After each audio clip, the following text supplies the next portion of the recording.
Okay, everybody, we have Stetson Bennett who has joined us. We'll start with questions. If you could fire away with questions, our first one will go to Mark Weiser with the Athens Banner Herald. Hey, Stetson, can you hear me? Yes, sir. Okay. Just want to get your thoughts on kind of coming into the game when you did, having this opportunity and how you thought you did, running the offense. I mean, I always expected to come in, just because if you don't, then it's kind of poor when you do. But I always expect to. The first half, was pretty poor. Second half was better, but a few times I checked a protection that I shouldn't have on that 2-point conversion. It worked out, but maybe it won't next time. So just stuff like that I got to fix. Next question will go to Seth Emerson. Hi, Stetson, from up here in the press box. What has it been like over the last year or two? You were Jake's top backup last year, to watch them bring in Jamie, bring in JT. There's all this talk about DeJuan.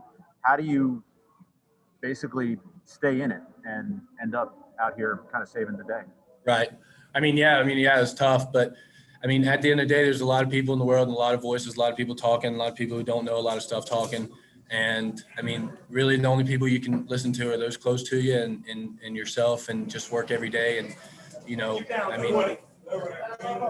the decision's never made, and, that's all you have to do. You just keep working every day and just only listen to yourself and those close to you. You weren't demoralized or anything at any point? Like, you didn't feel like the forgotten man? Yeah, I'm sure.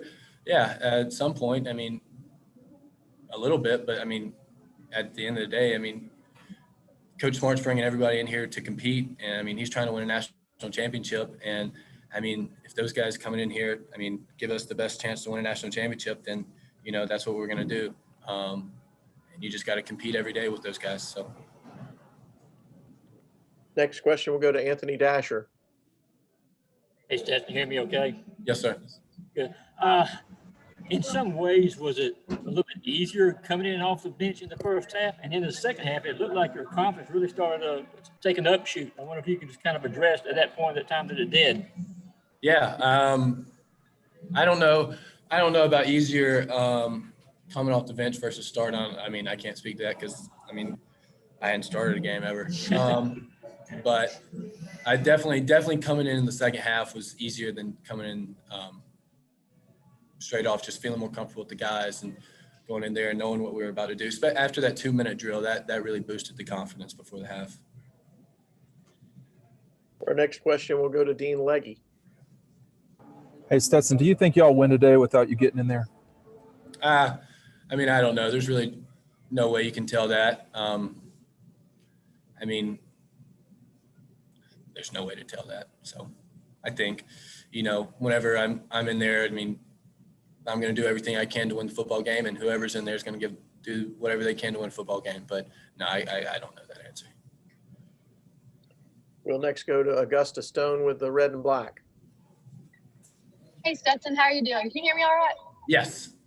Sweet. All right. So working with Todd Monken this year, what are some of the main differences that you've noticed maybe making you feel more prepared, or just in general with Monken?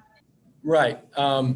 He's been several years in the league, and he's one of the smartest coaches I've ever been with. And he's a stickler about details, which can be, aggravating at times when you just want to throw a football. But it's the only way you can play quarterback in this league is to be detailed and know what you're doing every time. And knowing what everybody else is doing. So I've loved having him. He's been awesome. Thank you. For our next question, we'll go to Mike Griffith with Dog Nation.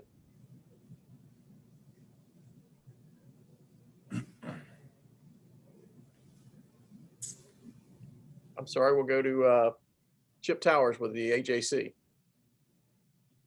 Hey, Stetson, congratulations on a great game. Just wondering, you said that you expected to get in. I'm wondering if you're talking about mentally expected that, or like this was the plan going in. It looked like JT couldn't go, and obviously Dwan started, but it was like, hey, we're probably going to turn to you at some point, or if it's not going well with Dwan, we're going to turn to you. No, what I meant was just expecting every game to go in, because you never know when your jersey's going to get called. And I mean, even like a year like this with COVID going on, people can go down at any time. I mean, that's really what I think this whole team's mindset is next man up, and that's what mine was today, and just being prepared throughout the week. So when you do get a chance on Saturday, you can play well.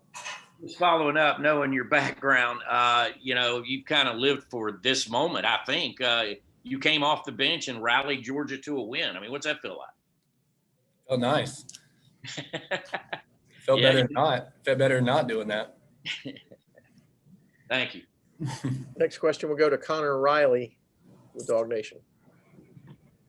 Hey, Stetson, when you were out playing JUCO ball and you left Georgia, I believe after or before the 2018 season, did you ever think you'd get back to this point where you were leading Georgia to a victory in an SEC game?